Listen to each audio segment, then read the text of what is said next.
যোৱাবাৰ 2021 চনত মোক মৰিয়নিৰ পৰা খুব বিচাৰিছিল। এতিয়া 2026 চনতো আজি মই যেতিয়া ঘূৰিছোঁ চব মানুহে কৈছে যে আপুনি মৰিয়নিৰ পৰাই উঠিব লাগিব। আজি 4-5টা ঠাইত মানে হেৰি হৈ আছে। যোৱাবাৰ মানে মই মৰিয়নিত ইলেকশ্যন নেখেলিলোঁ ৰূপজ্যোতি কুৰ্মী জিকক বুলি, কাৰণ ৰূপজ্যোতি কুৰ্মীয়ে তেতিয়া বিজেপিৰ বিৰুদ্ধে বহুত হাল্লা কৰি আছিলে। মই ভাবিলোঁ যে বিজেপিৰ বিৰুদ্ধে মাত পতা মানুহ লাগে, গতিকে ৰূপজ্যোতি কুৰ্মীক এৰি দিলোঁ। আৰু ৰূপজ্যোতিয়ে গৈ আকৌ দুদিনৰ পাছতে বিজেপিত জইন কৰি দিলে। তো সকলোবিলাক জাবৰ আচলতে ডাষ্টবিনতে যায়। ৰূপজ্যোতি গৈ সেইটো ডাষ্টবিনতে পৰিলেগে। গতিকে ডাষ্টবিনত যেতিয়া পৰিলেগে জাবৰ, তাৰপিছততো আৰু উপায় নাই। গতিকে এতিয়া আমি যিকোনো প্ৰকাৰে 2026ত ৰূপজ্যোতি কুৰ্মীক হৰুৱাব লাগিব। আপোনালোকে সকলোৱে চাব যে ৰূপজ্যোতি কুৰ্মী 2026ত মৰিয়নি বিধানসভা সমষ্টিত হাৰিব। আমি গোটেই অসমৰ মানুহে মৰিয়নি সমষ্টিৰ ৰাইজে ঐক্যবদ্ধ হৈ ৰূপজ্যোতিক হৰুৱাম। যুঁজটো ডেফিনেটলি হ'ব। আমি বহুত বেছি আসনত প্ৰাৰ্থিত্ব প্ৰদান কৰা নাই, লিমিটেড আসনত। আৰু টেষ্ট কৰি চাইছোঁ যে মৰিয়নি বিধানসভা সমষ্টিত কি ট্ৰেণ্ড চলি আছে।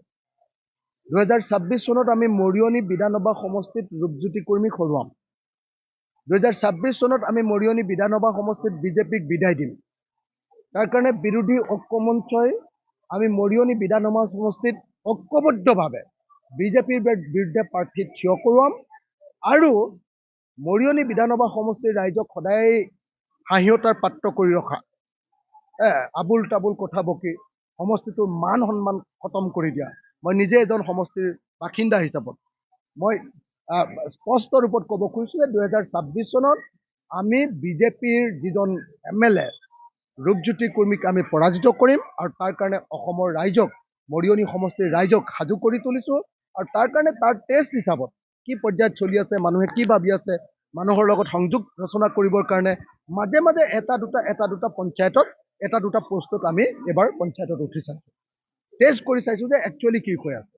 সেইকাৰণে মই আপোনালোকক এটা প্ৰতিশ্ৰুতি দিব পাৰোঁ যে আমাৰ মৰিয়নি বিধানসভা সমষ্টিত যথেষ্ট উপদ্ৰৱ হ'ল, কাম বন একো নাই, উন্নয়নমূলক কাম একো নাই।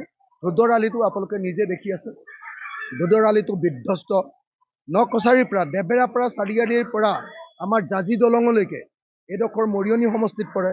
এই 12 কিলোমিটাৰ টোটেলি মানুহ অহা যোৱা কৰিব নোৱাৰা অৱস্থা, একদম বৰবাদ হৈ গৈছে। কিন্তু সেইটোৰ বিষয় লৈ তেওঁ কোনো কথা নকয়। বিধানসভাত কি কৰে, কিছুমান ভচহু কথা কৈ গোটেই সমষ্টিবাসীক অপমানিত কৰে, কিছুমান পাতল তৰল কথা কৈ গোটেই অসমবাসীৰ ওচৰত আমাৰ বিধায়কজনে বিধায়ক পদটোৰ সন্মান লাঘৱ কৰে।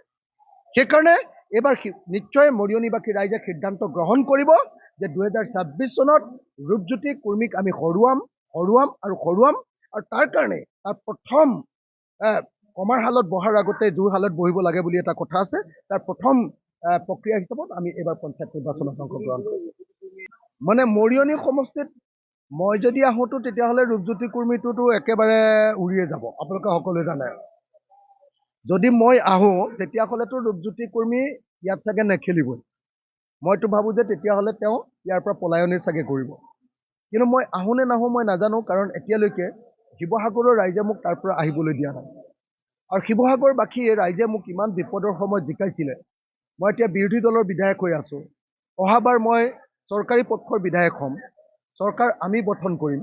যিহেতু আমি চৰকাৰ গঠন কৰিম আৰু বিজেপিক অহাবাৰ হৰুৱাম, গতিকে অহাবাৰৰ ছাৰ্ভিচটো মই শিৱসাগৰবাসী ৰাইজক দি আহিব খোজোঁ। সেইকাৰণে শিৱসাগৰৰ পৰা মই আহিম বুলি ভবা নাই। কিন্তু তথাপিও এটা কথা খাটাং যে যদি ৰূপজ্যোতি কুৰ্মীৰ নিচিনা এজন উচ্ছৃংখল, উদ্দণ্ড, ৰাইজৰ সন্মান হানি কৰা বিধায়কৰ পৰা মৰিয়নিবাসীক বচাব লাগে, তাৰ কাৰণে যি কৰিব লাগে তাকে কৰিবলৈ আমি প্ৰস্তুত আছোঁ। যিকোনো খবৰৰ বাবে যোগাযোগ কৰক 7099017330 লগতে 7099017110 নম্বৰত।